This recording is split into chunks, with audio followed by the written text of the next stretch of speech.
नमस्कार। आज एक नए विषय के साथ मैं आपके समक्ष फिर से हाजिर हुआ हूं और आज हम एक बहुत ही महत्वपूर्ण सुप्रीम कोर्ट का जजमेंट है जो अभी हाल में हुआ है उसके बारे में बात करेंगे। ये जो मसला था ये बहुत ही इम्पोर्टेंट है। इसमें सुप्रीम कोर्ट ने जो पुलिस की जांच के आदेश कोर्ट देते हैं 156(3) क्रिमिनल प्रोसीजर कोड या जिसको अब नए कानून के हिसाब से 175(3) BNSS यानी कि भारतीय नागरिक सुरक्षा संहिता के बारे में ये बहुत महत्वपूर्ण निर्णय दिया है। अक्सर लोग कोर्ट में जाते हैं, जब पुलिस कोई FIR दर्ज ना करे तो लोग कोर्ट में जाते हैं और कोर्ट में जाकर दरखास्त देते हैं कि साहब मेरी FIR दर्ज की जाए या मेरे मसले को सुना जाए।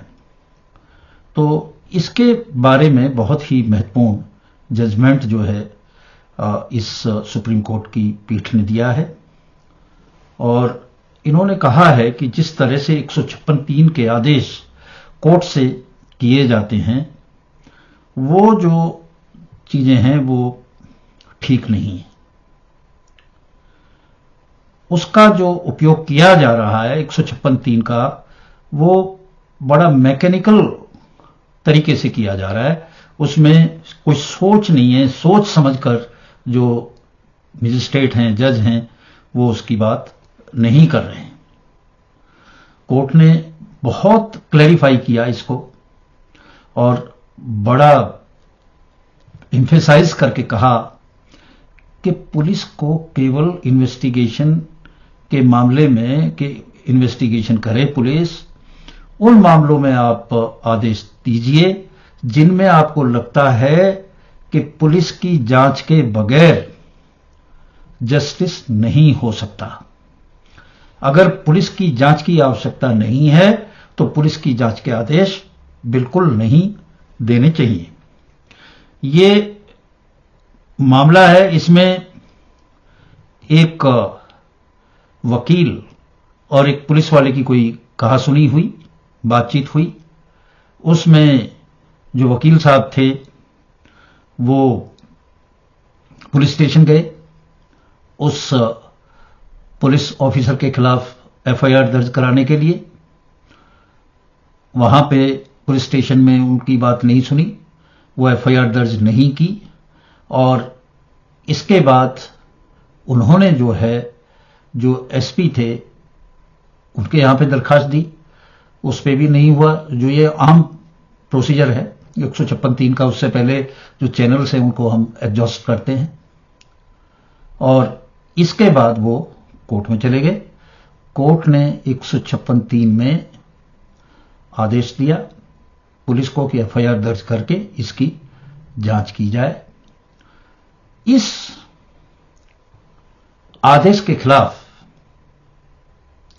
हाई कोर्ट में, जो हाई कोर्ट की एक बेंच है नागपुर में, बॉम्बे हाई कोर्ट की, उसमें जो एक्यूज था उसने कहा साहब मेरे खिलाफ FIR के जो ऑर्डर किए ये गलत किए हैं, ये ऑर्डर सही नहीं है। अपनी बात कही बॉम्बे हाई कोर्ट में और बॉम्बे हाई कोर्ट की नागपुर जो बेंच थी उन्होंने जो निचली अदालत का आदेश था FIR दर्ज करने का उसको सही माना और इसकी जो रिक्वेस्ट थी उसको खारिज कर दिया। उसके बाद ये सुप्रीम कोर्ट आए और सुप्रीम कोर्ट ने अब इसकी सुनवाई करते हुए ये फैसला दिया है। सुप्रीम कोर्ट ने कहा कि जहां जरूरी है वहां आदेश करने चाहिए थे और ये जो केस है ये कोई ऐसा मुश्किल केस नहीं था कि जिसमें जो आदेश थे पुलिस को जो दिए उनकी आवश्यकता थी, पुलिस की इन्वेस्टिगेशन की, इसमें कतई जरूरत थी नहीं और इसको तो मजिस्ट्रेट खुद ही सुन सकते थे। उन्होंने एफआईआर दर्ज करने का 156(3) यानी कि जो अगर हम कहें ये तो पुराना केस है, पर नए में साथ के साथ नए के सेक्शन की भी बात करते चले तो उसमें 175(3) BNSS। अदालत ने बड़ा साफ किया, सुप्रीम कोर्ट ने। उन्होंने कहा कि भाई जो मामला कठिन है, कॉम्प्लेक्स है, कॉम्प्लिकेटेड है, जिसमें बिना इन्वेस्टिगेशन के न्याय नहीं किया जा सकता, उसके ही आदेश 156(3) में एफआईआर दर्ज करने के होने चाहिए। और मजिस्ट्रेट को यह आदेश कोई आया, कॉग्निजेबल बन रहा है देखते, या कुछ ऐसा हुआ, उसने उठा के सीधा पुलिस को आदेश कर दिए, तो ये गलत है। कोर्ट ने कहा कि भाई आप पोस्ट ऑफिस का काम क्यों कर रहे हैं, आप अपना माइंड भी अप्लाई करें इस तरह के जो मसले हैं उनमें डिसाइड करने के लिए कि आपने खुद करना है या पुलिस को भेजना है या उसको रिजेक्ट करना है।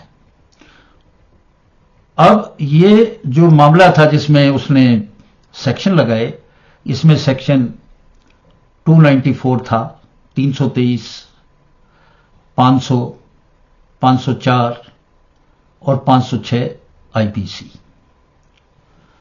अब इसकी जहां तक जांच की तो कोर्ट ने कहा कि भाई पहली नजर में ही जो ऑफेंस इसमें 294 लगाया है या ये दूसरे लगाए हैं, ये बनते नहीं है, उससे ही बनते नहीं है। ये तो छोटी सी बात है, इसमें बनते नहीं है, क्योंकि इसमें कहा कि पुलिस वाले ने उस वकील को सार्वजनिक स्थान में पब्लिक व्यू पे, अब 294 जो है वो ऑब्सीन एक्ट है, अश्लील जिसकी बात करना है, तो कहते वो कैसे हो गया भाई अश्लीलता, 294 इतने पब्लिक व्यू में कैसे हो गया।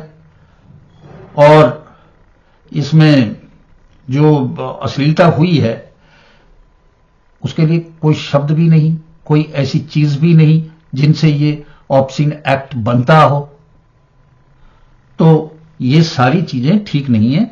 और उन्होंने उठा के जो सुप्रीम हाई कोर्ट ने सही माना और निचली अदालत का था एफआईआर दर्ज करके इन्वेस्टिगेशन करने का आदेश, उसको खारिज कर दिया और उन्होंने कहा इसकी कोई जरूरत नहीं, और जो इन्होंने किया ये गलत है, और जो डिफॉल्टर था या कि उसके हक में फैसला दे दिया।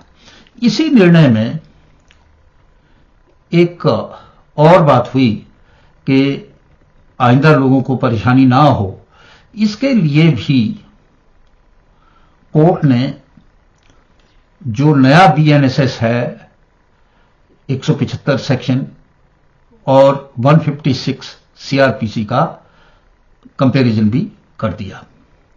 तो ये जो कंपैरिजन करके उन्होंने कहा कि ये जो नया एक्ट आया है इसमें जो ये सेक्शन है 175 जो 156 के इक्विवेलेंट है, उसमें क्या एडिशन है और क्या करने की आवश्यकता है, ये चीज उन्होंने जो है उसमें कही। उस तो दो बातें उसमें कही, पर ठीक है भाई, और बाकी चीजें तो ठीक है, पर कुछ जो सेक्शंस हैं, जो पार्ट हैं उसके सेक्शन के, वो अलग हैं और उस पर गौर करने की आवश्यकता है। एक तो ये कि कोई भी अदालत एकदम उसको कंप्लेंट दिया और सीधा सीधा आदेश कर दिया, ऐसा नहीं कर सकती। सबसे पहली बात तो ये कि जो कंप्लेनेंट है उसको एफिडेविट देना पड़ेगा और कहना पड़ेगा कि ये हुआ। इसके बाद जो जिस पुलिस अफसर के खिलाफ या जिस पब्लिक ऑफिसर के खिलाफ ये कार्रवाई की गई है,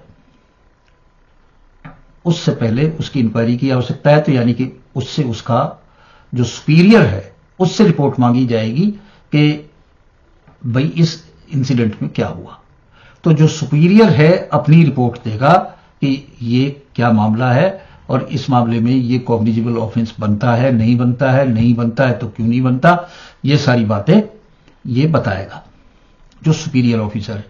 दूसरी बात, जिस पुलिस अफसर के खिलाफ जो एफआईआर दर्ज कराई जा रही है, वो अफसर को, उस अफसर को भी अदालत में बुलाएंगे, उसकी भी सुनवाई करेंगे और उसकी सुनवाई करने के बाद ही कोर्ट निर्णय करेगा। कोर्ट समझता है कि इसमें बिना, ये मामला थोड़ा कठिन है और इसमें पुलिस की इन्वेस्टिगेशन के बिना न्याय नहीं किया जा सकता, तो वो पुलिस को रेफर करेगा एफआईआर दर्ज करने के लिए। और यदि वो समझता है कि मामला कुछ बनता नहीं है सुनने के बाद, तो वो उसको डिसमिस कर देगा। और अगर मामला कॉम्प्लिकेटेड नहीं है तो फिर वो उसके साथ सुनवाई खुद ही करेगा, प्रोसेस जारी कर देगा और उसकी सुनवाई करेगा। तो इसमें ये बात क्लैरिफाई की। पहली बात कि जो सिंपल मामले हैं उनमें कोई भी इस तरह की अदालत ऑर्डर ना करे, जहां जरूरी है, जहां मुश्किल है वहां करे, और मैकेनिकली अदालतें जो है इस तरह के फैसले एफआईआर दर्ज करने के लिए ना करें। दूसरी बात, सुनवाई करे, इंक्वायरी करे, उससे सुपीरियर की रिपोर्ट ले और उसका भी मत जाने, उसके बाद ये सब कार्रवाई करें। हमने देखा है कि जैसे कोई भी लोग जाके 156(3) में दूसरी पार्टी को या उसको बनाने के लिए भी कई बार इस तरह का प्रेशर के लिए भी करते हैं। तो एक अच्छा निर्णय है और इस पे इसने काफी, अदालत ने अच्छा काम किया कि जो नए और पुराने दोनों कानूनों को कंपेयर भी कर दिया और आइंदा के लिए भी रास्ता बनाया, और जो निचली अदालत है उसके लिए डायरेक्शंस भी पास की। आज इन्हीं शब्दों के साथ मैं विदा लेता हूं। नमस्कार।